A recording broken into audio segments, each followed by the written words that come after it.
All right, everybody, welcome to another episode of Let Them Fight. I am Tim Groeschel. I'm Jacob Trimmer. If this is your first time listening in, welcome. God help you. This will be a fun first one. It's not. There's nothing too horrifying. Well, I know. I'm just referring to us. Oh, that's fair. As people, like, it's kind of... It's like the Family Guy scene where the Asian chick's giving him the back massage and she starts getting sucked into the fat. That's our listeners. Like, once they plug in, they're like, no. No, we're just those people that you have to warn other people about when we're going to meet them. You know what I mean? When we get introduced to new people, those people have to be warned. Sometimes those warnings work out well, though. Like when I went to do Jetty's stripper podcast for the first time. Yeah. And he's like, don't make the whores cry. And I'm like, there's my album title. Yep. There it is. Don't make the whores cry. As far as... shout-outs. I guess homework to do. No new reviews. Yeah, no review. We got a couple new ratings, but no reviews. Yeah, but we got a few new patrons. Mark, that Indian guy, which is what he insisted on. Yeah, on being called. I checked the email, and I am intrigued by your second request. Yeah, he told me the second request as well, and I am also fascinated by this. So that should be a fun one, I hope. Hopefully it works out. Yeah, hopefully it's good. And also William. So thanks. Appreciate it, guys. Every time I see... Also, we had a couple people re-up who left. Yeah, well, one is just it's a consistent every month he gets denied and has to make sure it goes through, which we've gotten used to now. Oh, yeah. One guy did it by accident and apologized. And he's like, no, I didn't mean to cancel you guys. It's fine. Yeah, we're fine with it. Yeah, doesn't really matter to us. But why don't we kick the show off, man? Who do you got? So this was a dude that was requested by Bat Mason on Podbean about a month ago. And as soon as I looked up the dude, I was like, I got to buy the book. Okay. So that's why I wasn't able to do it right away. But understood. Here you go, Bat Mason. I am covering Bernie Gwindon. Okay. The book I got for him, by the way, great fucking book. Really? Hard Road, written by Peter Edwards. Okay. Like, he did a ton of interviews. All right. With Bernie, with family of his, with friends of his, associates of his, rivals and enemies of his. Jesus. Law enforcement, court everything he could. Like, the dude did a ton of research. And there's a lot of stuff that I wasn't able to cover. I'm not going to be able to cover in this episode. Obviously. He does a lot of stuff about people that were...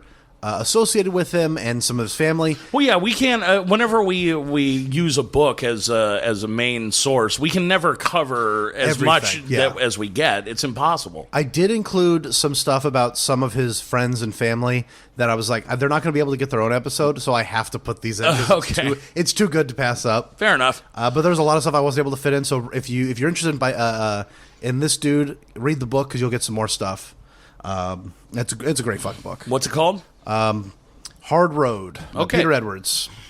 So Bernie was born November 19th, 1942. Okay.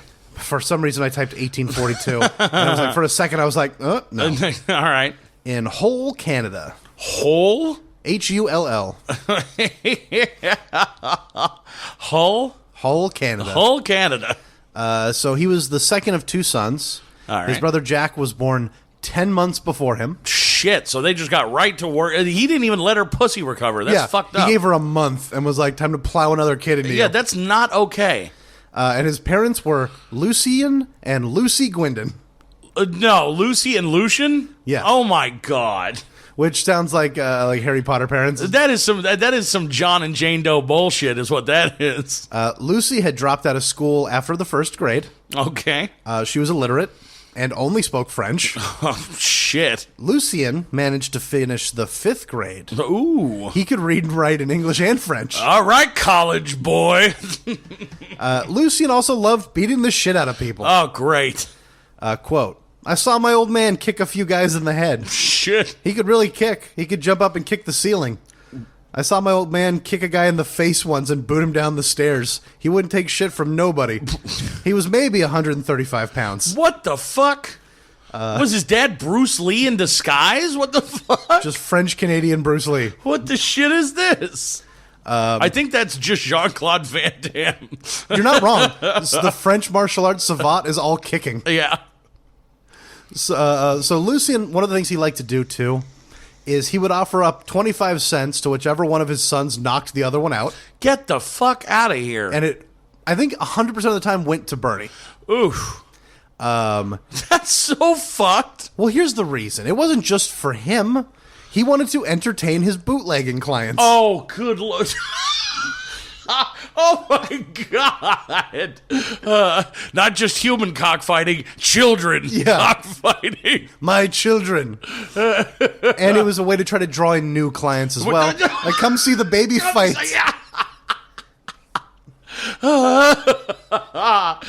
Toddler trauma 2021. And it worked. UFC, you're missing out on a golden opportunity. It worked a lot of the time, you know. People liked it. But sometimes... I mean, you're letting women fight. This is the next step. Sometimes it didn't work out, though, and Lucien was in a very bad mood. Uh-oh. So he'd beat his kids. Okay. Quote, he'd use his fists and his boots on us. My old man was a good boot man.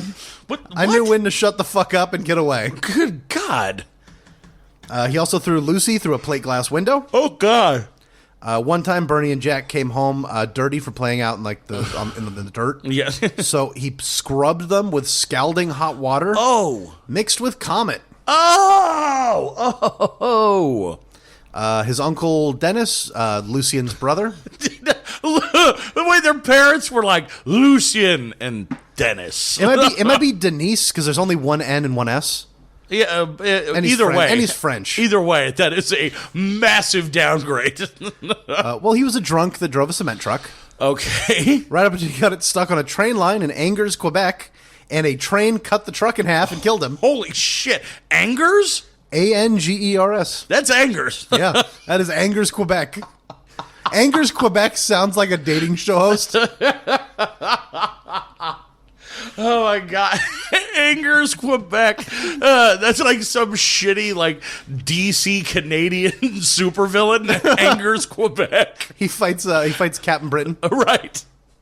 It turns out him and Wolverine had some shit back in the day. Like, what the Angers, Quebec. I have to go to this place. Lucien did try to provide for the family, you know, outside of the bootlegging. He was a log roller. Where he would like go out onto the water on the logs and break up jams. Oh, Jesus, that's a death trap. Also, he couldn't swim and he was terrified of water. Jesus Christ. Dude, this guy, no wonder he just beats the shit out of everyone he knows. He thinks he's going to die at any moment. He became a land-based lumberjack as soon as he could. And they moved to a place called Red Rock, where the nearest doctor was 75 miles away. Holy shit. They would have to walk on like dirt roads for 5 miles to go to a place to shop. Oh. They were in the middle of nowhere. So, of course, being 75 miles away from a doctor meant that Bernie and Jack had a few incidents as children. Jack fell through the ice onto a frozen lake. Shit. And Bernie drank bleach. What? Not on purpose. He was like 4. Still, it's not like it tastes or smells good. You should know better. And one time, Bernie accidentally got covered in boiling laundry water. Ooh. Quote, they didn't think I was going to live. The skin peeled away. You could see my collarbone. One of the guys my dad knew put cattails and bear grease on the scar. What in the fuck? Yeah, his dad, not a great person. No, his mom, this sounds like this is like the rural Canadian version of what they tried to do in Deadpool, where they're like, "We're gonna make mutants by pushing your body to the limit." His mom tried to balance out the scales, you know, try to keep Bernie from turning out like his father. She took him and Jack to church. Oh, that always works out. It did not take. Yeah. Quote, there's somebody up there, but I don't know who the fuck he is. Sometimes you swear at him, and sometimes you say thank you. I'm not that religious. I used to hate being on my knees all the time saying prayers and losing a couple hours on Sunday. Catholic, by the way. I figured as much. Then they moved to Oshawa, Canada. And the house they were living in, Bernie and Jack found a tunnel in the basement. That's ominous. That led to a dry cleaners that was next door. That what? So they'd go over through the tunnel and they would steal bobby pins. All right. Shoot them at each other. Oh, all right. Fair enough. Quote, We used to shoot at each other with elastics around the house. I got him in the dick once. I remember my last job I worked at, that's what me and the guys did for a while with rubber bands. We shoot. Oh, yeah. And, we'd start getting nasty with it. Like, you'd tie multiples together so you could really stretch it. Oh. You know, and then somebody brought in one of those ones that's, like, used for industrial-grade shit. Like, you can't even stretch it as far as it can go because it's so... The tension... That's the nuclear option? Yeah, exactly. Somebody brought in one of those, and we all went, I think we're done here. Yeah, let's just call this... you win. Yeah. We're done. Also, I don't know exactly when it all happened, but over the course of his childhood, Jack had his leg broken 6 times. Oh, my God. It wound up being permanently shorter than the other leg. Oh, fuck. Which is partially why Bernie usually was able to knock him out in their boxing matches. No He shit. didn't have great footwork. Fucking peg leg Jack can only swing to the right. So Lucian, of course, beat the shit out of Lucy. One of the times it happened, Bernie and Jack jumped him. Oh, shit. Gave him a black eye. They had to spend the night at a police station after they were pulled out of the house. Shit. When they got there, they were put where the lost articles were. Like the lost and found section. Yeah. That's so funny. Quote, a cement floor in the basement. I'll never forget that. This is from Jack. Man, was Bernie ever pissed off. Yeah, I would be too. I'm being put with the things. Yeah. They spent their next summer in Gatineau Mills, Quebec. Okay. With their aunt and uncle. And there's 16 children. Jesus. Minus the 2 that died in infancy. Still 14 fucking kids? Yep, they slept head to toe in their beds to make room. No shit. They also only spoke French. Oh, God. Bernie also picked up his first... Wait, I have to hang out with 16 French people? I'm just going to say no. Bernie also picked up his first broken nose when he got kicked in the face by a horse. What? His cousins sent him out to hey, go like wrangle that horse in. And that horse didn't like people, so it kicked him in the face. And all he got out of it was a broken nose? That's lucky. He's a tough little shit. Jesus. Well, yeah, his dad's been training him up. Yeah. Also, at some point in their childhood, Lucian took the 2 of them to the gates of Kingston Penitentiary. Okay. A prison. Yeah. And said, it's a real shithole prison, too. Okay. And he pointed at it and said, this is where you're going to go when you're bad. Jesus Christ. He thought it was going to help reform them. Oh, God. This is it's rather amazing to say, given the pantheon that we've had on this podcast, but this guy goes down as one of the worst fathers yet. He's pretty awful. Yeah. Back in Oshawa, the place they were living... The only thing that's keeping him off of top tier is that he's not fucking any of his kids. Yeah, that's not going to change. Yeah. I'm just going to put that out there now. Good. We don't cross that threshold. So where they were living in Oshawa, right across the street was a Protestant elementary school where Bernie would go and fight the kids all the time because they called him a cat licker because Catholic. And he said, fuck you and your fake gods. Quote, I fought a lot of the big guys. I did good. I held my own. That's how I got into boxing. What? He was also getting in... I'm sick of this this fucking 6th grade ring that I've been fighting in. It's time to turn pro.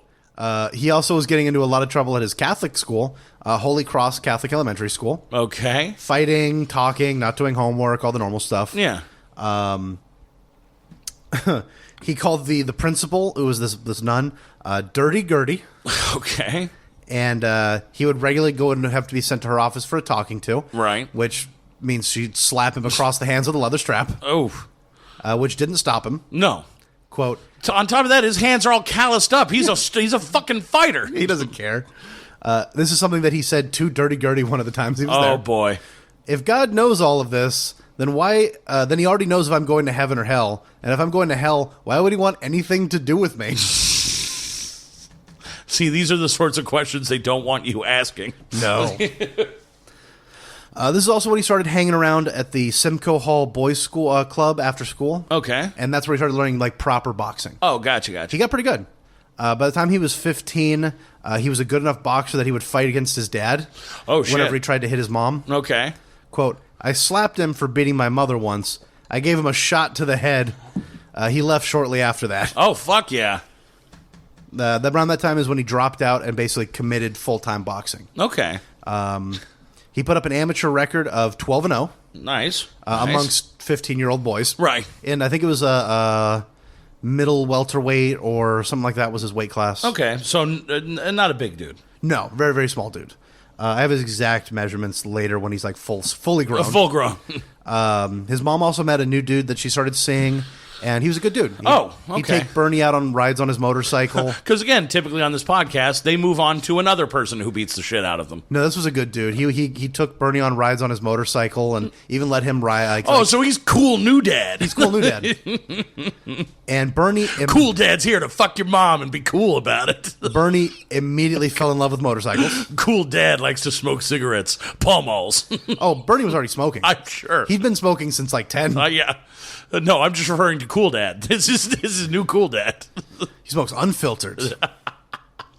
Lucky Strikes. It's what he smoked in the war. He won't talk about it, though. Bernie went out and bought himself a 1948 matchless G80, which was an old 500cc British bike. Okay. And he started hanging around with the Golden Hawks Motorcycle Club. They were like a nothing club. Yeah, I've never heard of them. He was a full patch member at 17. Oh, fuck. And his initiation was chugging a full bottle of red wine. Oh, my God. Fucking French pieces of shit. Well, that was similar to American clubs at the time, too. Like the Booze Fighters MC that started up in the 40s. Yeah. They're like part of their initiation rites were to like throw a pie at someone and drink wine out of a douchebag to like oh, God. to weird people out. Yeah, that'd do it. But again, chugging a bottle of wine, what clownish shit is this? This is the 50s, baby. Yeah, but wine. Drink beer like a man. What are you doing? Well, he actually didn't drink. Like, he did this as part of his initiation because he had to. Right. But he hated drinking because of his alcoholic dad Huh. and all of the alcoholics he saw, like, parading through the house. Yeah, but still, that's not the way it typically works. No, but he became a full-on teetotaler. I'll be damned. He rose up the ranks pretty quickly in the Golden Hawks, though. He became a road captain, did that for a little while. Okay. Basically guiding them on their runs. Right. Then he became sergeant at arms, doling out Oh, shit, really? discipline and shit. Well, he is a boxer. He'd be pretty good at it. Yeah. He was known for wearing a helmet before it became a requirement in Canada. Okay. Not for safety reasons. Uh-oh.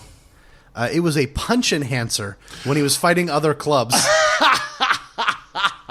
He's like, hey, I got this portable weapon. Yeah, and just bam. A punch enhancer. A punch. That was the exact word that the wordage that the author used. And I'm like, That's I gotta so leave good. that in. Fully, like, he's still committed to boxing. Still spent a lot of time doing that. He got a new trainer, Okay. Monsignor Franklin Kelleher, Wow. a priest. He had lived a double life for a little while because he was a priest by day, but at night he was a masked wrestler known as the Red Devil. Yes. Wait, he Nacho Libre'd this shit? And then somebody ripped his mask off, and the bishop found out that he was a priest moonlighting as the Red Devil. Yes. And he was like, you can't do that anymore. That's so good. So he went back to Dude, priest. fuck this dude. I want this story. This is the guy I want. So he went back to priestliness, but he was helping train up local boxers like Bernie. And they listened to him and respected him. Yeah. Partially because he was 6'4", 300 pounds. Holy shit. No one wanted to fuck with that Monsignor. No. This is God's chosen weapon on earth. You be afraid of it. Around 1960, 1961, Bernie met the president of the Black Diamond Riders, another club, Okay. Johnny Sombrero. Fuck off. And Fuck you. they were kind of the club in the area. How you doing? I'm Tommy Pork Pie. Like, what are we doing here? He was the Black Diamond Riders are basically the club in the area. Okay. Like, they had recently pulled the patches from Satan's Choice, another local club, and basically said, you're not allowed to be a club anymore. And they're like, yeah, that's cool. Wow. They just took it. Their first meeting, Johnny told Bernie, quote, I expect to be called Supreme Commander. What? Bernie replied, get fucked. Yeah. Good man, because what? At an event that the Golden Hawks were throwing, things started to get heated, and the Black Diamond Riders all walked out to the woods and came back with sticks. Oh, shit. And Bernie's like, hey, they're about to start a fight. And the Golden Hawks were like, no, it's cool, man. They wouldn't do it here. What? And then, yeah, they swung in with those tree branches. Quote, I knocked out 2 of them. I started with the sergeant at arms. Then Johnny Sombrero chased me down the field with a log. There is just a wonderful sentence. Johnny Sombrero chased me with a log. I wasn't going to stand there waiting until he hit me. I ran. He came back shortly afterward, though, with what was described as a whole load of lumber. Oh, shit. Quote from Johnny Sombrero. This kid came up on me with half a barn. That's good. He almost suffocated all of us. Holy shit. The Golden Hawks put together an alliance after that with with three other clubs in the area to kind of band against the Black Diamond Riders. Okay. There was the Canadian Lancers, All right. the Nomads, and the Paradise Riders. Oh. I wouldn't join them just out of principle. If you think that's the worst club name you're going to hear in this podcast, oof. Oh, God. Really? Come on, man. This episode is going to be full of glorious names. Oh, no. From people to clubs. Ugh. Bernie, though, ended up quitting the Golden Hawks. He started calling them the Chicken Hawks because they wouldn't actually fight against the Black Diamond Riders. Oh. They were just kind of like, nah. Yeah, they were pussies. And he wasn't having none of that shit. Exactly. He got married November 1961 after knocking up his girlfriend. Of course. He had to commit to her, you know. Yeah. He had his Catholic. Had his first daughter, Teresa, a little bit after, obviously, their marriage. He started working at a tannery. Oh, God, no. He was also known to be kind of abusive and impatient with his family. Weird. 1960. Wonder where he got that from. 1963, he got a union job at General Motors. Nice. He's doing pretty good, financially stable for the first time. But he got bored. Uh-oh. So he started up a new motorcycle club. Oh, no. The Phantom Riders. Okay. And immediately regretted the club logo. What was it? It was like a ghost riding a motorcycle. Okay. And he said, quote, "We were saddled with the worst looking crest in Ontario." He put together his first Harley while he was working at GM. He got a 1953 Panhead. Built it up like in the GM factory. That's cool. He put the front lights of a Pontiac on it. Fuck. He started calling the bike Wild Thing. Okay. This was before the song came out. I figured, but still. Quote, "I used to love riding that thing. Going around corners, it was like a transport truck. Oh, fuck. On straight lines, it was great. The seat was cozy. I was king of the road." Oh, fuck you. He ran a fight club out of his basement as a way to try to train up the Phantom Riders. Teresa, get in there. You're fighting Jack. I know he's a grown man, but he's got only one working leg, so you should. I'm going to give you 2-to-1 odds, sweetheart. One of the Phantom Riders that he fought there was a dude named Reg Hawk. Okay. He rode a custom tricycle and had to walk with canes. I beg your pardon. Because he was disabled. He didn't have working legs. Gotcha. Quote, "He only took his cane to me once. I hit him with a right and down he went. He never tried that again." What the guy at the tricycle tried to fucking hit him with the skates? He knocked out the crippled guy. Oh my God. His family life wasn't going great. His wife, Victoria, gave him an ultimatum. Oh. It's either us or the club. Okay, so he left. He chose the club. Of course he did. So they left. He merged his club with the Canadian Lancers, the Wild Ones, and the Throttle Twisters. Which put his club at... Just call yourself the Jerk-Offs. That's what you sound like. It put his club at 110 members, though. Oh, wow. Which is a pretty significant amount. That's a lot of dudes. He also decided that he wanted to piss off Johnny Sombrero. Okay. He'd had enough of him in his log-chasing ways. So, instead of keeping the name Phantom Riders, he chose Satan's Choice and used their old colors as a way to be like, fuck you. Oh. You pulled the patch. Now we're going to wear it. Try to take it from us. That's awesome. Also, it had a much better crest. It was a grinning devil head, and it actually looks pretty cool. Right on. At the age of 22, he was voted national president of the club. Wow. They were split into several different chapters. He's now fully grown, and this is about where he stayed for most of his life. Okay. 5'9", 150 pounds. So pretty average, but skinny. He would range from like 130 up to like 150, sometimes a little bit more. So lean little dude. And his VP was a dude named Big Jack O'Leaf. Okay. Nicknamed Bear. Oh, boy. He's about 350 pounds. Holy shit. Just a massive dude. Well, everybody needs a Lenny. Yeah, basically. Bernie put out the club's rules. No stealing bike parts. Okay. You could buy stolen parts, you just couldn't steal them yourself. Okay. No trying to hit on other members' old ladies. Obviously. Some members still did, but it was kind of it was a sketchy thing. No drugs, which eventually became just no needles. Oh. They're like, but cocaine's so fun. Mostly it was like acid and marijuana. Awesome. PCP for a while. Oh, God. No former or current cops or prison guards. Right. Which every club has that rule. No gays. No, all right. No repeated excessive drunkenness. I'm out. Have a bike on the road by Victoria Day and ride it. Okay. That was like when riding season started because the snow thawed enough. Right, you're in Canada. Quote, if he didn't put any miles on his bike, he's out. You're not a biker. You're a wannabe. Yeah. One of his other rules, no Jap bikes. No Jap bikes. It's got to be American or British or Right. anything other than Japanese. The reason why is Honda around this time was putting out these anti-outlaw commercials. Oh, really? And their two commercials were, you meet the nicest people on Hondas. Oh, for fuck's sake. And nice guys ride Hondas. Ugh, fucking boo. And so That's why guys buy motorcycles, to be nice. Yeah. And then obviously their biggest rule, no rats. Well, I didn't know that was one that needed to be spelled out. Every club has to put it in writing. Also, there's no real way to incorporate this, so I just threw it in here. There was a member of the club at the time named Puff. He wore his club colors on the back of a fur coat. Oh, my God. Come on.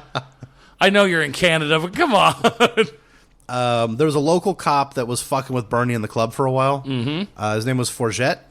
Of course. Or Forget. Something Frenchy. Yeah, that's fine. He was harassing the club, he was writing up tickets, and one day he offered Bernie a challenge. Oh, no. Quote, if you want to get even for this, we can duke it out in the ring at the boxing club. Oh. Quote from Bernie, he was a bully. He'd beat kids up with his billy club. Oh. Bernie immediately took control in the fight and just played with him and dragged it out. Ooh. And then just beat the fuck out of him. Shit out of him. Then whenever he saw him, he would fuck with him. Oh. He'd be like, hey, for shit, isn't it? For shit. It got more and more heated until one day Forget sucker punched him. Okay. And then Bernie just knocked 7 shades of shit out of him and got 3 months in jail for assault. Oh, fuck you. After he got out of jail, GM was like, hey, we don't like this guy anymore. He rode his bike to work. He didn't drive a GM car. He was wearing his Satan's Choice colors. Oh, Jesus. And a lot of employees at where he worked were joining up with the club. Oh, okay. So they fired him and said, hey, if you stop all that, we'll let you back. And he said no. Quote, I told them to stuff the job up their ass. Yeah. He got more and more. He got even more into boxing to the point where he was regularly sparring with people out of his, like, above his weight class. Okay. Just for the challenge. Yeah. One of them was this dude, Spider Jones, who was a boxer out of Detroit, who was real happy to find out that Bernie wasn't racist. Okay. Because he was used to the bikers in Detroit. Oh, okay. Who all hated black people. Right. And then he comes up to Canada and he meets Bernie and he's like, eh. And then he's like, oh, you're cool. Quote, he had a lot of power and he could wear you down. He liked to hit the body. He'd keep coming at you. He knew how to slip and slide and counter. Boy, he could bring it. He'd get in your kitchen big time. He'd make you feel like you had eaten some bad food. Which made you feel like you've eaten bad food. That's such a good description of a dude that just lays into your body. Yeah, to the point where you're like, ugh. Oh, yeah. That, it doesn't sound like much fun. He went down to Salt Lake City with Monsignor Kelleher to fight in a boxing tournament. Mm. He wore his club colors, and Kelleher wore his priest clothes. Quote, come on, Bernie, you're wearing your colors. Don't be wearing your colors. Reply, you wear your colors and I'll wear my colors and we'll get along just great. So you have a dude in a priest outfit. Yep. Next to was Satan's Choice. I like it. Summer in 1967, he met a biker named Rod McLeod, who was one of the very few black bikers in Canada. Okay. And America by that extension. Yes. He was an out-of-work mechanic who was living out of his garage with a dog named Satan. I love it. Bernie brought him into the club, made him a patched member of the Satan's Choice. Oh, shit. And not only that, brought in 25 other bikers with him. Oh, fuck. Some were white, some were black, French, not French, but all Canadian, obviously. Right. He became the first chapter president who's black. Shit. For any outlaw club. Okay. This was a very unique thing. Like, it never happened in America. Right. And it only happened once in Canada. So he had a chapter of 25 dudes that he was running, and it was the first mixed race chapter. That's crazy. Satan's Choice was like every other club at the time, where they would wear Nazi memorabilia to shock people. Okay. Quote, "We just wore that to blow people's minds." There was a dude in Canada, though, that thought they were serious. Martin Weish. He was the head of the National Socialist Party. Oh, man. And, Nazis. Yes. And he asked them, hey, can I hire you to be my party's bodyguards? And Bernie's like, fuck off. They were more Canadian than they were Nazis. Right. So Labor Day weekend, 1967, he threw a huge party north of Toronto at a farmhouse. Okay. It was going to be the Choice's first national convention. A little bit after midnight on Sunday, a couple dozen cops stormed the place. Oh, God damn it. They were beaten and hit with beer bottles until they fled. Jesus. That's so good. So they rounded up cops from 7 other departments. Oh, shit. Including the provincial cops, so city and the and province. state, essentially. And surrounded the place. Okay. Quote, "You are surrounded. Come out with your hands in the air." No one did. Yeah. So they raided the place again. Oh, God. And just bikers going everywhere. Oh, my God. Dudes hiding, dudes running. 4 dudes got into a car and realized they didn't have keys. Oh, for fuck's sake. So a cop stood next to the cracked window with a tear gas grenade and was like, "Get out or this goes in." Oh, fuck that. Less than 100 members were at the club. Okay. Or at the farmhouse. Almost everyone else, I'd say at least twice that number, were out getting food and girls. Oh, for fuck's sake. Bernie and his second wife, Barbara, were amongst the arrested, though. The cops snagged up pot, $200, 100 cases of beer. Holy shit. A sawed-off shotgun, bats, spiked belt, bike chains, axe handles, knives, brass knuckles, a whip, switchblades, and a revolver. Whew. Also arrested was a member of the club, Howard Doyle Berry, nicknamed Pigpen. Pigpen? Here's some stories The about Peanuts character, Pigpen? Here's some stories about Pigpen. Oh, God, this is going to be real gross. He got arrested with some other bikers once, and the cops would pull him out one at a time and beat the shit out of them. Oh, lovely. So he shit himself and then smeared it on his face. Oh! The cops didn't touch him. Yeah, no. He was the most disgusting biker. Yeah. There's a thing the old outlaw clubs had called showing class. Okay. Which is upsetting someone through grossing them out. Oh, gotcha. Quote, "I've ate a mouse a lot of times, a bird, doo-doo, heavy on the doo-doo, whatever Heavy on the doo-doo. Whatever you do, don't eat a frog and a toad. Gross." Oh. Heavy on the doo-doo. Yep. The Pigpen story. He was such a disgusting monster. Yeah. That people would bring him food, beer, and pot at events and say, "I'm going to give this to you if you promise to stay away from me." Oh, wow. One of his favorite things to do is to break in new members by puking on their colors. Oh, fuck. One of his favorite memories Oh, no. was finding a dead skunk, pinning it to his vest like a boutonniere. Oh. Quote, "I walked into the clubhouse, cleared it out. They sent in some strikers, which are their version of prospects, cleared them out. They hung me up off the tree upside down. After they let him down, he repinned it back to his vest and just went about his day." God damn it, dude. It's so repulsive. When he was asked about the smell, he said, quote, "Stunk. Made your eyes tear. It's really hard on your eyes." What the... No shit. What did you think was going to happen? He would do these like really gross out things and try to get a rise out of someone. Yeah. If he got that, he would latch onto that person and be relentless. God. So there was one guy who had a story of like Pigpen snuck up behind him with a perfectly rolled ball of shit and stuffed it up his nostril. Oh! And he just like kind of stood in place for a second and then blew it out, and Pigpen didn't really fuck with him. Another guy would regularly be like, "No, stay away, go away," Yeah. as we latched onto that guy. Yeah. So they're all out at this like cabin hunting for the weekend. How does that dude just not get the shit kicked out of him all the time? No one wants to touch him. Oh, good point. They're at this cabin hunting, and he comes in, grabs a rifle, and walks out. They hear a gunshot. They go out to look. He shot an owl's wing off Oh, fuck. because it was staring at him. What? And they told him to put it out of its misery. So he fired again, blew the other wing off Oh, fuck. because he closed his eyes when he pulled the trigger. What? Someone else finally kills it. Then they go out and they get a bunch of like pheasant, I think it was, and they brine them up overnight. They cook them, and they're all enjoying the last like bits of the meal. And as they finish, they're all done eating.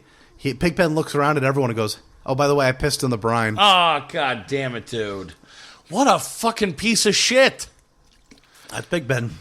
He's the worst. Like, I don't want this person around ever. Bernie was in the back of like a paddy wagon giving a statement to reporters while the raid was happening. And he was talking about how they were abusive and they smashed their bikes on purpose. People were losing their jobs because they weren't allowed to make phone calls, all this stuff. Right. And somebody yelled out, "Hey, Bernie, tell them how they made us take a shower." And he's like, "Yeah, that's police brutality. We're only supposed to do that once a year." So like he just like very charismatic and could just fuck around. And that massive raid, by the way, Yeah. all it ended up was a series of $100 fines. Oh, for fuck's sake. That's it. It's a lot of work for not a lot of result. Bernie did lose Wild Thing, though. They smashed the fuck out of his bike. What assholes? So he got a 1947 Knucklehead. That was his new bike. Okay. And a little bit after that, Big Jack got sent away to prison for beating a guy to death accidentally. Oh, shit. So even at the time thing, they weren't like heavy up in like they weren't like in organized crime. Right. But shit still happened. Members that were formerly Canadian Lancers and Wild Ones at this point decided they were going to go back to their original clubs. Okay. So some of the Satan's Choice weren't sticking around. Like the numbers fluctuated a lot. Right. Cops were putting pressure on people that knew Gwendon, basically trying to get him. Like he was a trophy to them. Okay. At one point, his daughter Teresa had her bike stolen, and when she went to report it to the police, they pulled her into a room separate from her mother, and then started telling her what an awful person her dad was. What a bunch of fucking assholes. And just made her. She was like 7 or 8, something like that. What a bunch of fucking cunts. Just kept telling her shit until she cried. August. Meanwhile, when he comes in to get his daughter back, he's like, "I'm going to put you in a ring with this little girl, and she's going to kick the shit out of you." I taught her to fight, don't you understand? She fights dirty. This little ball-biting bitch, she's coming for you. She learned under Pigpen. August 1968, he threw a big social event for the club north of Oshawa. Toronto Daily Star ran an article about it. Okay. Talking about how there was a teenage girl who was lightly whipped for getting out of hand. Oh, Jesus. And it also mentioned that afterwards she went right back to partying with the bikers. Of course. Like she didn't actually give a shit. But a lot of the locals were upset and disgusted. And how dare they do all this degeneracy. Also, they did this thing where Bernie took a live chicken. Uh-oh. And threw it up in the air. And then a bunch of bikers ran in to see who could grab the biggest chunk out of it. Oh, God. And he said, quote, "I bet the Humane Society doesn't like it, but it was a lot of fun." What the fuck? The Humane Society offered a $1,000 reward for information that would lead to justice for the murdering of that live chicken. Never mind the actual people who get beaten and murdered. No, this chicken. No one ratted on him, though. Whatever you do, don't tell them about the owl. He took a trip down to Greenwich Village, down in New York, with Rod McLeod and a few other members. Okay. They were so broke when they got to town, they had to sell blood to get food and gas. Jesus Christ. And they went to an outdoor concert while they were there, and Bernie was fascinated by one of the singers and wanted to go hit on her. Okay. And for whatever reason, he didn't. And then someone told him later, "That's Bob Dylan." You wanted to go fuck Bob Dylan? That's funny. Quote, "He sounded like a female in those days. I wasn't into the folk art. I was into country and rock. From a distance, I thought he was a chick." Oh, my God.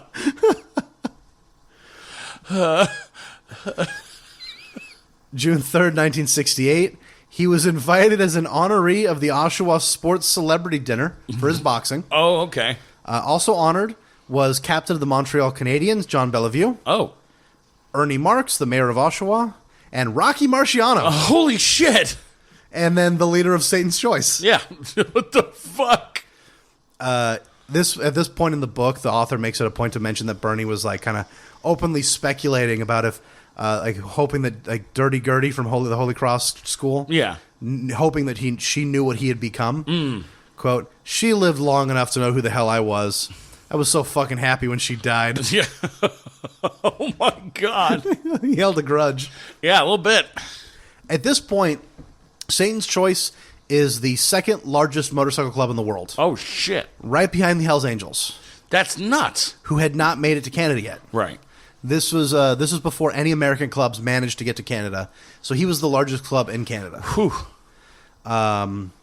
Bernie at this point was also very focused on Montreal because McLeod was the only one that had a chapter there, and he only had so many guys. Right. And they were broke. Oh. Like, they didn't have their own clubhouse. Oh. They were hanging out at like diners and bars and stuff like that. Right. And he really wanted to get a better foothold in Montreal. Okay. So he started meeting bikers from other clubs. One of those clubs was the Popeyes, Okay. where he met Yves Trudeau. Ah, that's psychopath. Quote, he'd be in the far corner, staying away from everybody. Made sure his back was against the wall. He only paid attention to his close friends. He tried to stay away from everybody. He also made it a point to say that even other Popeyes were creeped out by Apache. Yeah, of course. Some of his club brothers had some presence in Montreal, though, outside of McLeod, like Pigpen. Oh, God. He was doing enforcement work for the Irish Mafia. Oh, holy shit. Like, he was shooting people but not killing them. Okay. And then there was Armand Sanguini, who was killing people for the Montreal mob. Oh, man. Sanguini. Quote from Pigpen. He was a good guy. I got along with him good. I don't agree with the homicide part. Fuck you, Pigpen. You're not allowed to have feelings about things. Outside of Montreal, the choice was running into like slight bumps, really, with other clubs. Okay. They weren't big enough to cause them any real threat, but they were clashing with, here's the full list, Chosen Few, Saddle Tramps, Chairmen, Fourth Reich, Oh, fuck you. Devil's Law, Coffin Wheelers, Plague, Wild Breed, Los Santos, Henchmen, and my personal favorite, the Outlawed Morticians. What the fuck? But none of them could pose a real threat to their club. What a bizarre name. Also, Bernie was a kind of a man whore. Like he was fucking a lot of broads. Okay. And he didn't know why women were willing to fuck him. He's like, oh, it's probably the biker thing or because I ran the club. And, Right. He didn't really care though. He also knew he wasn't a good lover. Right. And he also didn't care about that. Yeah. Quote, they called me Needle Dick. The big flea fucker. Hung like a stud field mouse. That's fucking hilarious. And October 1968, he got caught up in something. And the details are a little sketchy. Okay. I'm not exactly sure how it went down. It's one of two things. For sure, this 15-year-old girl was getting a train ran on her by a bunch of choice members. About 5. And it's possible that Bernie was the 6th guy running the train on this chick. Got it. Or was just there. Okay. But whatever happened, one of the guy's wives came home, freaked out, because they were fucking this chick in her house. That's a tough thing to come home to, I'm not going to lie. Called the cops. Oh, shit. Who then forced this girl to testify in court that they kept her locked up for 3 days and gang raped her. Oh, shit. Which was not true, I'm assuming? No, it was a consensual encounter. That much was true. I just don't know for sure if Bernie had fucked her or was just there. Or at he the was house. just there, yeah. He's presiding over the train? Yeah, King of Fuck Mountain. Yes, indeed. However it went down, though, he is 25 years old, and in May of 1969, he is sent away for 5 years on what's referred to as a skin beef, which is like their sex crimes. Oh, okay. Which Targeted. They are targeted by other inmates. Okay, Or well, convicts. Skin beef sounds gross, by the way. Yeah, that's probably why they picked it. But it's weird because he didn't really run any problems from this. There's a lot of notes from people and like interviews with other convicts that he had done time with. Okay. And they were all kind of like, yeah, we don't think he really did it. Yeah. Like, he didn't come across like that type of dude. He did his time like a man. He would fight and do whatever he needed to do. So that's why I'm kind of in like he definitely didn't rape this chick. Yeah. Either way, he wound up in Kingston Penitentiary. Okay. The one that his dad took him to. He wound up there. The club at this point has 300 members. 0 in Kingston aside from him. Ooh, that's not good. And most other criminals didn't like bikers. Okay. He refused protective custody. He went to the main line. Basically, he said, if I went protective custody, that's like confessing that I'd done something wrong. Yeah, I can understand that.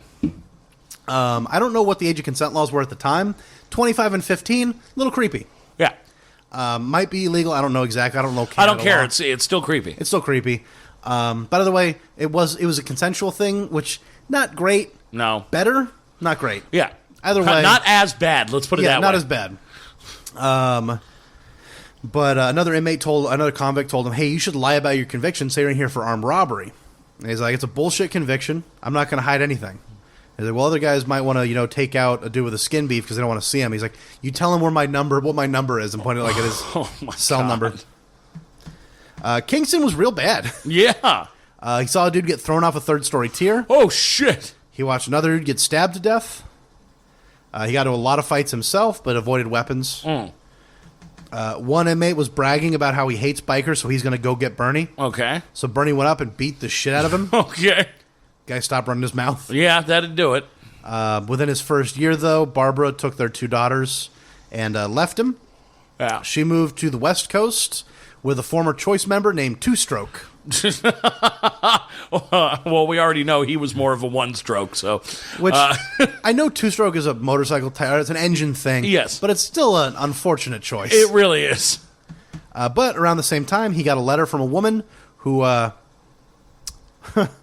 about her having his daughter, November 28th, 1969.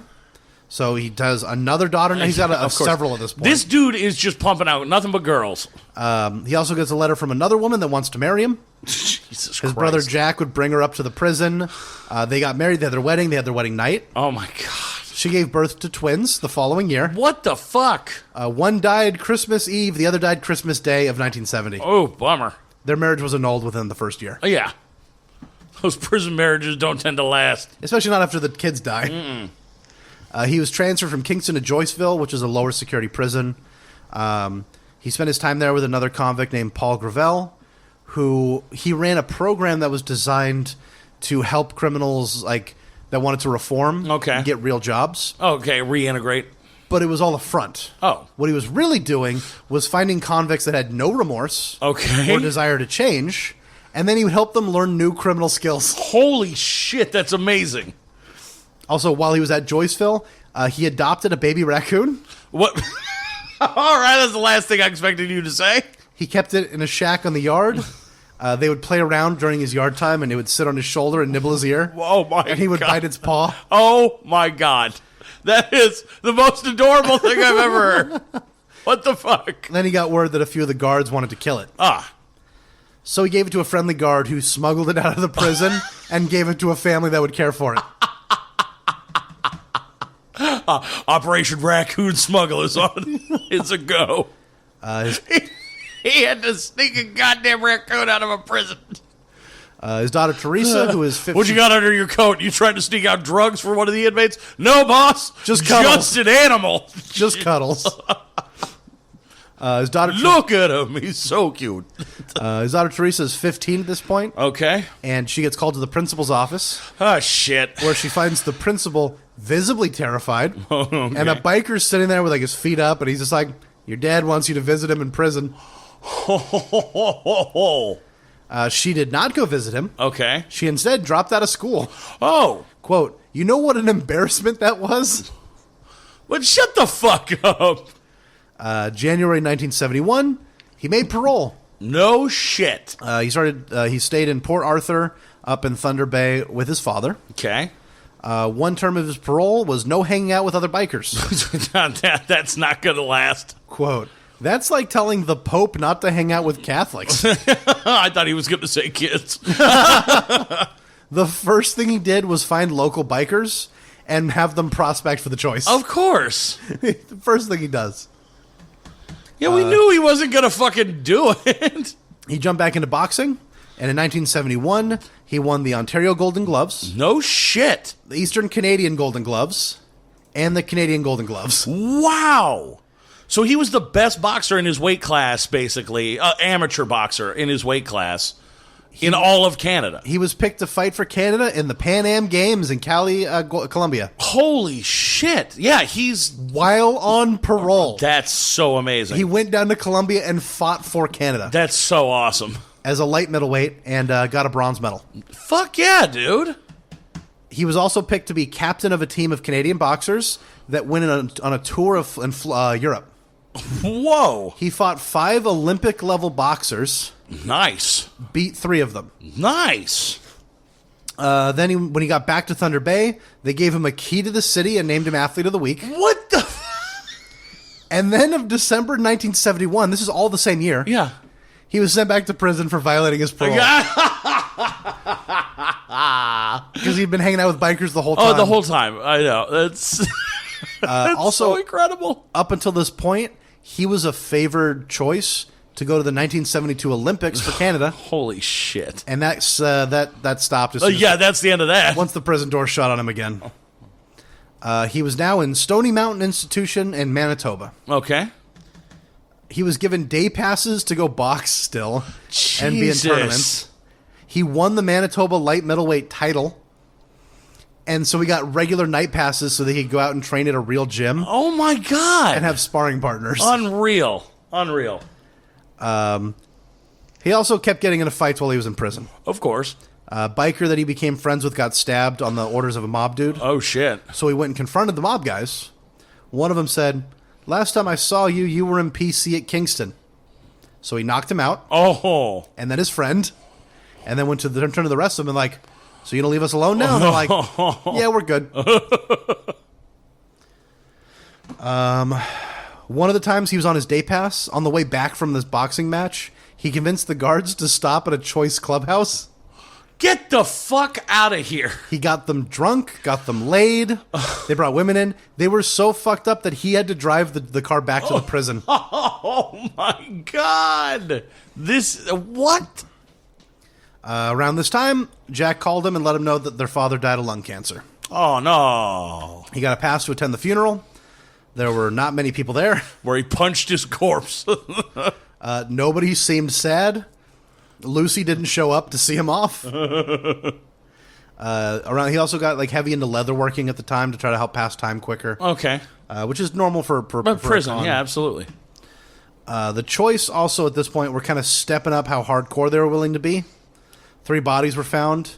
1 drowned. The other 2 shot in the head at least 4 times. Whew. All 3 of them had informed against members of the club. Oh. And went missing and were then found. Yeah. The West Coast started to fall apart, though. A lot of drug use and stuff, and some members were sent over to handle them. One was a dude named Ken Gooby. Gooby? Oh my God. Who wore his colors on a 3-piece suit. Oh, shut the fuck up. Oh my God. It didn't work. The West Coast chapters fell apart, and they lost that section. Gooby couldn't fix it? Gooby couldn't fix it. A new member of the club joined up, Garnett Mother McEwen. Okay, another mother? Yeah, it's not the same mother as the Hell's Angel guy. Yeah. But I was like, there's 2 mothers. Yeah, that's what I mean. There's another mother? No one liked this one, though. Oh. Quote, he was just a fat, stinky guy. That's all he was. Oh. Just a dirty guy. He looked like a 50s biker. He was filthy. A club member of the choice named Lorne Campbell, who's going to get his own episode, I have a book on him, threatened to tear off his wooden leg and beat him with it. Oh, Jesus. Some of the club members thought that he was a rat. Oh. Mother was. Nobody really liked him. Non-members that he associated with even figured out he was a rat, like this dude Mark DeMarco. Mark DeMarco? Yep. Fuck off. I had to leave his name in. Oh, my God. He found 3 recording devices on McEwen's bike. Oh. But for the time being, he was accepted. Okay. Partially because he was in tight with the Outlaws. So he would go down to Florida. He would take other members with him down to Florida and kind of build up that alliance. Okay. One of the choice members, this dude Kirby, not a big fan of the Outlaws. Okay. They said they were all former military dudes who were numb from Vietnam. Jesus. Quote, their clubhouse was like a fortress. It had gun ports instead of windows. God damn. They put a chill in my spine. That's freaky. Summer 1974, Bernie gets out of prison with no conditions. Pigpen heads down to Florida to hide out with the Outlaws. Ugh. Yeah, that dude could never hide. You could smell him from 300 yards. He was wanted for a bunch of shootings in Canada. Okay. So he sent him to Florida. They changed his name, gave him like a new identity. They even changed his street name. He was no longer Pigpen. What is he? Now he's Garbage. Oh, there you go. I just love that. They changed him from Pigpen to Garbage. He didn't like the Outlaws. Okay. Quote, they capture girls and send them to Saudi Arabia, and they're slaves for the rest of their lives. What? Kids are captured up. I said, I don't want to get into that. Jesus, the Outlaws were doing human trafficking? Oh, yeah. I had no idea. One of their biggest money-making things is prostitution and trafficking and all that shit. And a lot of guns. A lot of guns. Okay. Well, it's Florida. I figured that, but... Fair. Pigpen, now Garbage, yeah. is basically like he said. Down there, they played for keeps. Like he wasn't used to the level of violence that they had. Okay. He started carrying 3 pistols on him and a rifle strapped to the front of his bike. God damn. Part of it was this was when tensions between the Hells Angels and the Outlaws were really picking up steam. Okay. To the point where the Outlaws started flying a new patch. Oh. Adios. Okay. Angels die in outlaw states. Oh my God. Which is really fucking hardcore. Yeah, that is. They were also working at the time they were fighting against the Warlocks, who's another Florida-based club. The Warlocks? The Warlocks. Their logo, by the way, is a phoenix. What the fuck? And their club motto is "Our business is none of yours." Nobody can discover the Warlock secrets, man. Years later, I think it like 10, 20 years ago, maybe before then. Warlocks. Okay, Gandalf, what are you up to today? At some point, they all kind of worked together against the Hells Angels. Oh wow! And that's what a lot of these clubs devolve into is everyone hates the Angels. Yeah, I was just the anti-Hells Angels. Bernie went down to Florida himself to kind of get a feel for how things were down there. Okay. He was not a fan. The level of violence was something that he was just like he didn't like. Same thing. He had to wonder about police informants sneaking in because all these military dudes talked, walked, and acted all the same. Right. So it was very easy to sneak in like a dude that went law enforcement rather than crime. Gotcha. He didn't want to be underneath their thumb at all. Yeah, they're nuts. But he still liked the help that they were able to offer them because they were having problems with the Popeyes back in Canada. Okay. And the Florida Outlaws were supplying them with weapons. Oh. They were getting a lot of guns. 1974 and 1975 were pretty awful. Okay. We talked about it a little bit on the Yves Trudeau episode. 23 bodies dropped. Oof. And the Popeyes were trying to make Bernie one of those bodies. Right. He got a tip-off from a cop on one of their main meetings were going to be. Mm-hmm. He showed up at that meeting and actually managed to put together a ceasefire. Oh, wow. Dude was very careful. He wanted, he's like, we need to get this shit stop. Yeah. Then, August 1975, cops do a raid. Okay. They net 50 pounds of PCP. Holy shit. Oh, wait. And 2,300 pounds of the chemical needed to make it. Fuck. If it was all put to use, it was estimated to be about $91 million. Oh, my God. Someone from the choice tried to say it was only like 63,000. No, yeah. Not that amount. The cops decided Bernie was the mastermind. Oh. Despite the fact that he was never seen actually doing anything with the drugs. Right. And had no money from the operation. He got more time than the guy who was actually running things. Jesus. 5 more years. Oof. May 1976, 17 years for conspiracy to smuggle or traffic PCP. Oh, my God. That's brutal. And by July, he was back in Millhaven Prison. Another shit prison. In his first year behind bars, he got news that Big Jack was dead. Oh. Remember when he accidentally beat that guy to death? Yes. He was running around shooting his mouth off that this other member of the club, Terry Siblock, ratted him out. Oh. And he spent 10 years saying it. Jesus. And one day, Siblock is drunk at this bar that Big Jack bounces at. He tries to throw him out, and Siblock snaps. He's like, this dude's been calling me a rat for 10 fucking years. Yeah. Comes back with a .30-06 rifle and kills him. Oh, shit. When Bernie heard the news, quote, I don't know how the guy put up with it. He finally snapped and said, enough of this shit. Enough is enough. God damn, dude. He wasn't really surprised that Big Jack got. No. March 1977, at the behest of McEwen, mother, 2 chapters, St. Catherine's and Windsor. They decide they're going to become Outlaws chapters. Okay. Hamilton, Montreal, and Ottawa soon after went the same way. This made the Outlaws the first international club with Canadian chapters. They beat the Hells Angels in. Wow. The reason why McEwen wanted to become an outlaw, he was a rat. He was absolutely informing for the police. There it is. And he decided that he would be more profitable to go after a big international club like the Outlaws. Yeah, I can understand that. Quote from Bernie. I couldn't do nothing about it. Fuck was I mad. Especially at him, stool pigeon motherfucker. Yeah. It didn't take long, though, for the Hells Angels to catch up. December 5th, 1977, they patched over the Popeyes, which we talked about with Yves Trudeau. Things between the Choice and the Outlaws they still had agreements. Like, they still worked together. The Choice had about 200 members still, and they had a mutual aid pact in place to where, like, they would hide people from the law for each other. Gotcha.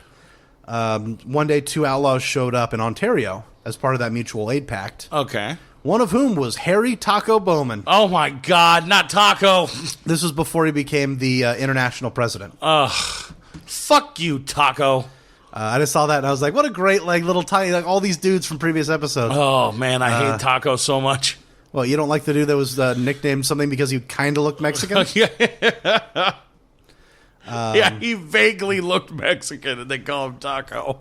One of the Thunder Bay members, this dude Urslavos, he also hated McEwen. Okay. Quote, I don't like to say anything bad about anybody, but Garnett McEwen, he was a backstabbing fucking prick. Mother was in it for his own personal reasons, his own gain. That didn't last long, though. Oh. It didn't take long for him to get found out to be embezzling from the club. Oh, shit. He was kicked out in bad standing. They put a bounty on his head. Oh, fuck. They also found out he was a rat around the same time. Jesus. He had to flee. Yeah. At some point, some guys caught up to him and gave him a real, like, bad beating. Quote from Bernie. They beat him with his wooden leg. I wish I would have. That's fantastic. Bernie is still in prison, getting more into the leatherworking stuff. He's now teaching other cons how to do it. Okay. Including a cousin of his, Maurice Bullfrog Gwendon. Okay. Quote, he was fucking useless. Him and Tom the Wop. Tom the Wop! I had a year with them. It felt like 5. It felt like 5. He got transferred to a higher security prison, which is rare. Okay. So he thinks it's because somebody ratted him out for selling drugs. Oh. Which he was doing. Yeah. He also accidentally created something new, which he called frog's legs. Uh-oh. It was hashish and marijuana oil-drenched cigarette papers. Oh, okay.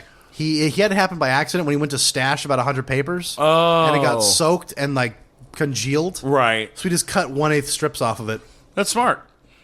It wound up being a big hit with the cons, though. Everyone liked it. One of the guards came in and told him that he wants, like, everyone to stop smoking. And his quote, would you rather see everyone on Valium? Forget I ever asked. Also, for the first time, Bernie was using drugs. Oh. He stuck to hash oil and acid. Oh, okay. Quote, I only did it in jail. I never did it on the street. I used to go on my own vacation, so to speak. Go on a holiday, take a trip. That's fantastic. He also played defense on the convict hockey team. Oh, my God. Was working out like crazy, was still into boxing, all that stuff. He's keeping busy. Right. October 1978, a member of the Choice shot and killed a member of the Golden Hawks. That club's still around. Yeah. Very insignificant, though. He even admitted he shot him. Oh. The cops arrested 6 other people for it What the fuck? who weren't involved. Okay. But Bernie made it a point to say he was proud of everyone because nobody ratted on anybody else. Oh, wow. One of the guys, this is the reason why I included this little part of the story. His name was David Hoffman, street name Teehee. Teehee? David Teehee Hoffman. He wasn't even in the city when the murder happened. Jesus. He was released a few years later when that finally surfaced. God damn. As the 80s started rolling around, Bernie made a decision to quit the choice. Oh. He was trying to make parole, and he's like, this is more of a leave of absence. I just want to get my shit together. Okay. But he still hung out with choice members in prison. Of course he did. Lorne Campbell was there. Pigpen joined up with him after a while. No shit. He was arrested in the United States for trying to steal a tank for the Outlaws. Oh my God. Teresa visited him in prison. That's so psychotic. Yeah, nobody ever explained why that he was trying to steal a tank for them. He disappointed his daughter, Teresa. Uh-huh. She visited him in prison, and Pigpen walked over to their table. Uh-oh. And he introduced himself as Pigpen. Right. And she went, "That's your name?" Reply, "That's what they call me, because I'm a fucking pig." Oh, God. Then he started making sexually suggestive comments to her. Oh. And Bernie was just laughing. Right. So she socked him in the face. Oh, fuck. And stormed out while he bled on the table. All right, then. Fall of 1984. He made parole. Oh, shit. His old club brothers gave him a bike. He started traveling around to visit all of his kids. Uh-huh. The best estimate at this point in his life was he had at least 11 kids. Oh, my God. All daughters. That's all he could pump out was ladies. Only 2 shared a mother. Wow. 10 women, 11 kids, and that's the minimum. October 15th, 1985, at the age of 42, he has his first son. Oh, finally. With his stripper girlfriend, Angel. Jesus. Who was 18 or 19 years old. Uh-huh. Any guesses on what he named his son? Not Lucian. Harley Davidson Gwendon. God damn it. God damn it, dude. 2 weeks after Harley was born, he found out he had another daughter who was also born, who was born 2 weeks after Harley. His daughter, Shannon, said, quote, "He was my dad's do-over baby. He was the first child my dad had on the street and got to raise on the street. I think he tried really hard to make up for a lot of things." All right. Outside of prison, he bought up 175 acres of private campsites. Oh. Set up his own business, Shangri-La. Oh, my God. He brought out John Kay and Steppenwolf to play for their big unveiling. Get the fuck out of here. And he refused to play when he saw the stage. So a member of the choice went up to him and said, quote, "All your vehicles and instruments stay here. You can fuck off if you want." Oh, man. John Kay chose to play. Yeah.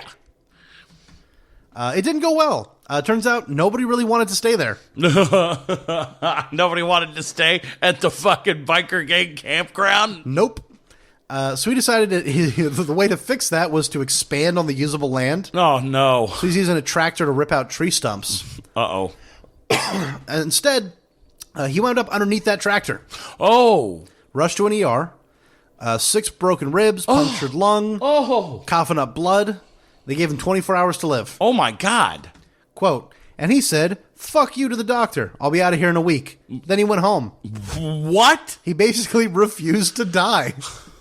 He recovered, got into 2 fights, one of which was his business partner. Oh, shit. He got 3 months for each assault. After the second one, Shangri-La closed for good. Mm-hmm. So he's back in the choice as the international president, or as the national president. He's trying to rebuild. His numbers are down to 95 members across 7 chapters. Okay. Not a lot. No. There were some solid dudes, though, like Steve Slick McQueen. Okay. 5'9", 180 pounds. Quote, "Size don't mean anything. When they're unconscious, they're only as tall as they are thick." For fuck's sake. Him and other members that had recently joined up had a lot of respect for Bernie for the obvious reasons, but they also liked that he didn't hold his position over people. Okay. He was very accessible to any member of the club. Gotcha. And he'd compete in games with them, like the stick race. Okay. 12 guys are on bikes, and they have 12 guys that are their partners. Okay. Then there's a guy that stands in the middle with 11 sticks that he throws up in the air. 12 guys run in, grab up the stick, grab up a stick. Then they hop on the back of the bike, and they do a lap and basically race as he finishes, and it's like musical chairs. The number goes down by 1 each time. Gotcha. The finals was Bernie with a striker who was 7 feet tall and over 300 pounds. Oh, my God. Quote from McQueen. He was a Goliath. He wasn't a person. He was a place. Yeah. I like that. McQueen and his partner McIntyre wound up winning the event. Oh. McIntyre, who was 5'9" and a little over 200 pounds, knew that he could win by out racing the guy. Quote, he was such a big 3-toed fucking sloth. But he wanted to earn Bernie's respect, so rather than outrace the guy, he just beat the shit out of him. Oh, fuck. Bernie chewed out that prospect afterward. Quote, you big fucking galoot. Look at the size of him. You had your chance and you blew it. McQueen also took a liking to Bernie because he helped stitch up his face. Okay. He got into a fight with a bunch of cops. Oh. Which meant no hospitals. Yeah. And he was going to lose the use of his left eye from an injury that he sustained. Ooh. Bernie splashed whiskey on his face, had some other members hold him down, and then stitched him up with zero medical training. Oh. But it worked. He kept the eye. Damn. That's lucky. So Harley was one of those people interviewed, and he had some fun stories about growing up with... with this is your dad? With Bernie as his dad. Yeah. He was sent to school in a choice support shirt. Okay. That didn't have Satan on it. All right. Didn't have the word, didn't have the logo. It just said, 30-year anniversary of the choice or something like that. Okay. They sent him home anyways. All right. And for the principal said, quote, being a Roman Catholic school, we don't choose Satan. We choose Jesus Christ. Oh, for fuck's sake. So Bernie started driving Harley to school on the back of his bike. Nice. And would do wheelies in front of the school. Quote, I never got used to it. The backrest didn't give me the feeling of comfort one might expect. Before that, though, when he was still taking the bus every day, the bus is in front of his house. He's ready to get off. And he hears the kids start yelling, fight, fight, fight. And he looks over. Quote, that's not a fight. That's somebody trying to kill my father with an axe in front of 25 of my schoolmates. Holy shit. It's just a dude running up his driveway. With an axe. With an axe at Bernie. Jesus. He did the boxing thing, knocks the dude out cold. Oh. And then just drags his body into the garage. So Harley got back on the bus, went a couple stops down, and then walked back. He didn't see his dad until dinner. Okay. Bernie never talked about it. No cops were ever called. Quote, the kids at school used to tease me because my real name is Harley Davidson. But after that, things became much easier. Yeah, I don't think anybody's digging with you after that. Another day, some dude threw a Molotov cocktail through their front window. Oh, shit. Bernie never talked about that or explained why. He did try to give him a little bit of a normal life. Mm-hmm. He took him to hockey games. He put him in the Scouts. And one day when he was 5 years old, he told his sister that a cop came up to him at one of those scouting events. Oh, God. And told him that his father was a bad man. And that that cop, was going to kill Bernie. Oh, Jesus. When he was 9, Bernie took him out for pizza, sat him down, and said, quote, I may never be coming home again, but you'll be looked after. Harley, when you're older, you'll understand that sometimes a man has to do what a man has to do, no matter the consequences. Oh, Jesus. Then he disappeared for 3 days. Oh, my God. Do we ever know what that was about? I'll say it in a second. Okay. So it was a huge emotional thing for Harley. Like he compared it to like the first time he held his son. He thought of that moment and how overcome he was when his father came back and he got to hug him. Yeah. Bernie described it as more of a, quote, sometimes you just had to fuck off and you never knew if you were coming back. What the fuck?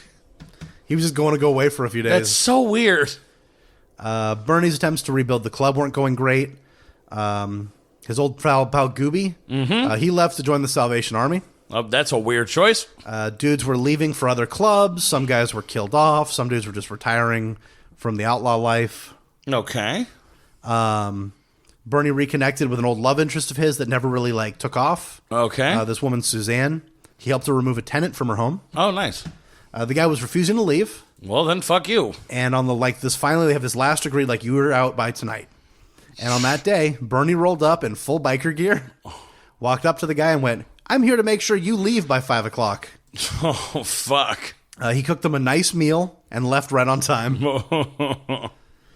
Bernie was still doing his wild out sewing thing, though. Yeah, of course. So Suzanne married someone else.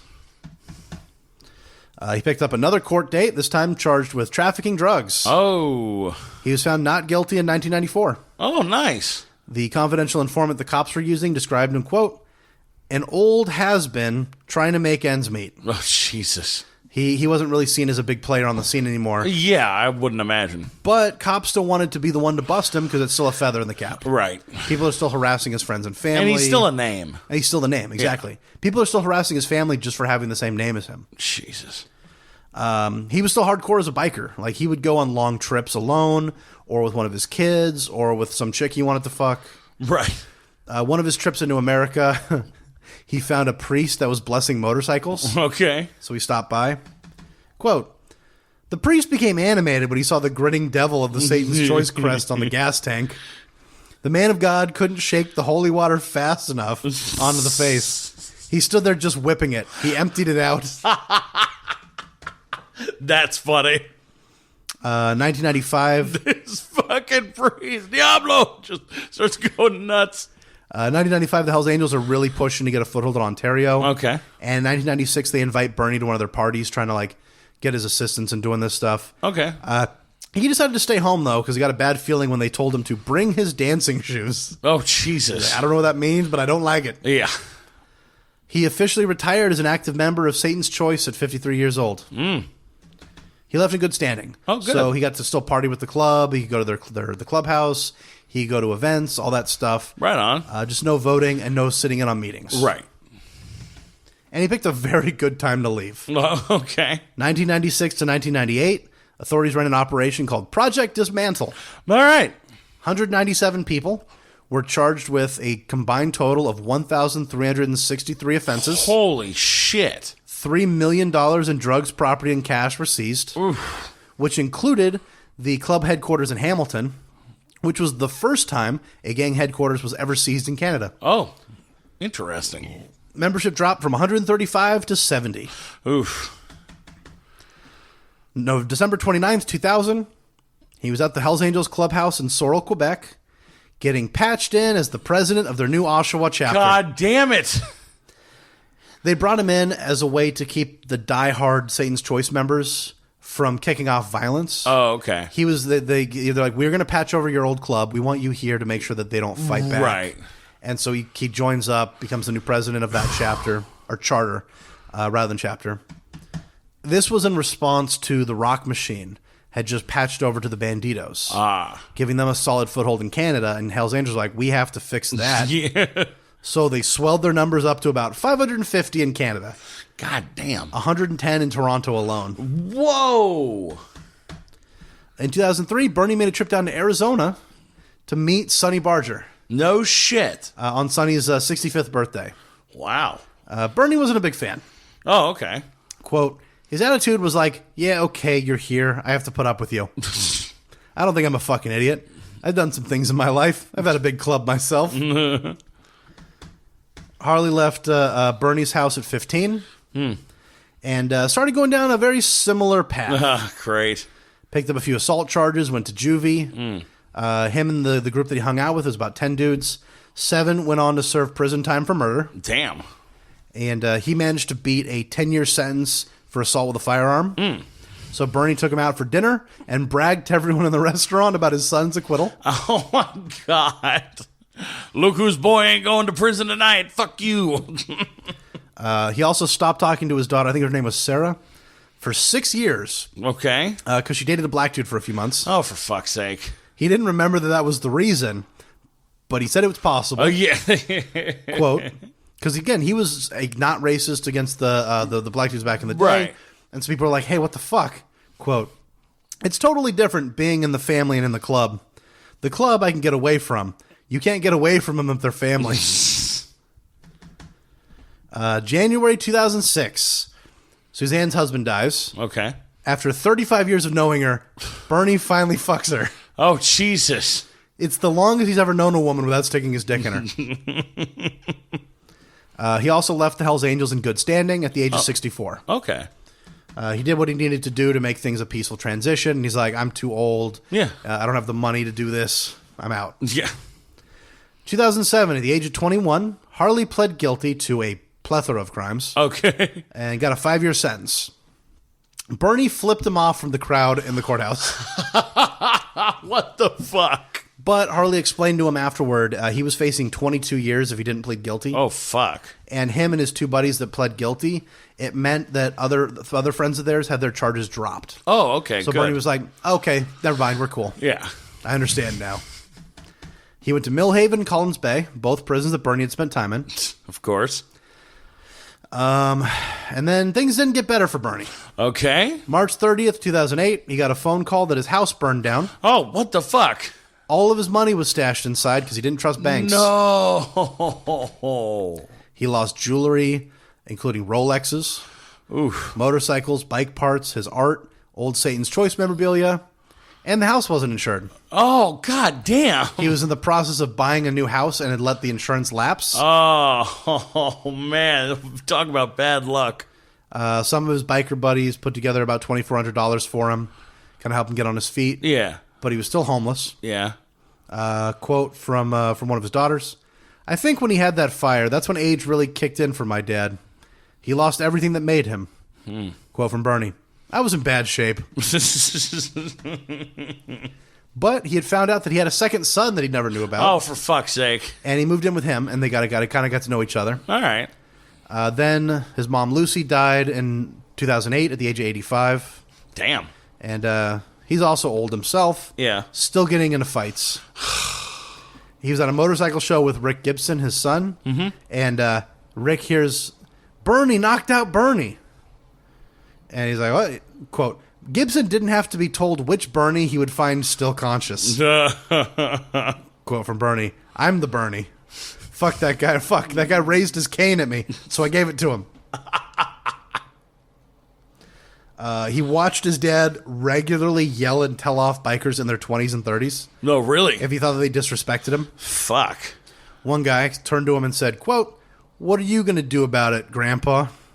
Quote, not a second thought, and whammy, there's a helmet in the mouth and you're missing 8 teeth. The man just never cared. He's going to die the same way he was born, an alpha male. Jesus Christ.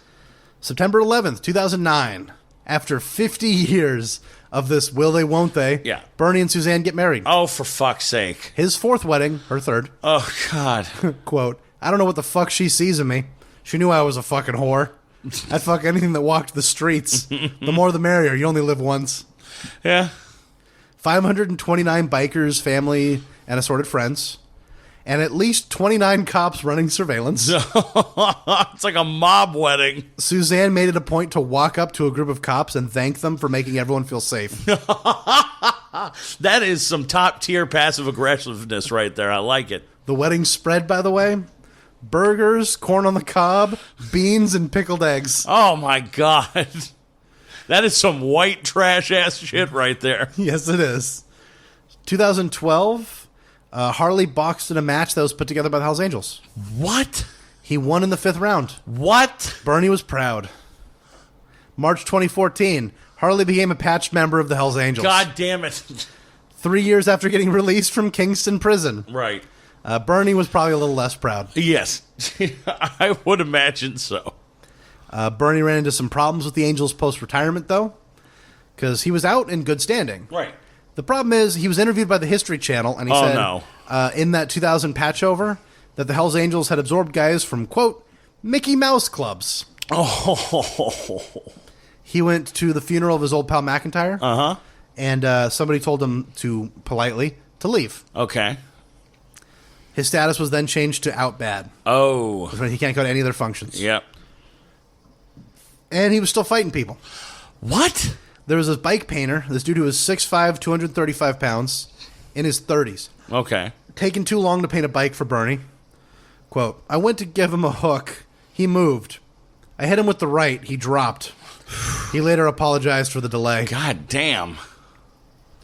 His first child, Teresa, went on to become an ordained minister. What the fuck?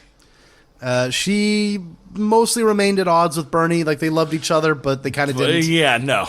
Quote, just because you started out in a bad place doesn't mean you had to stay there.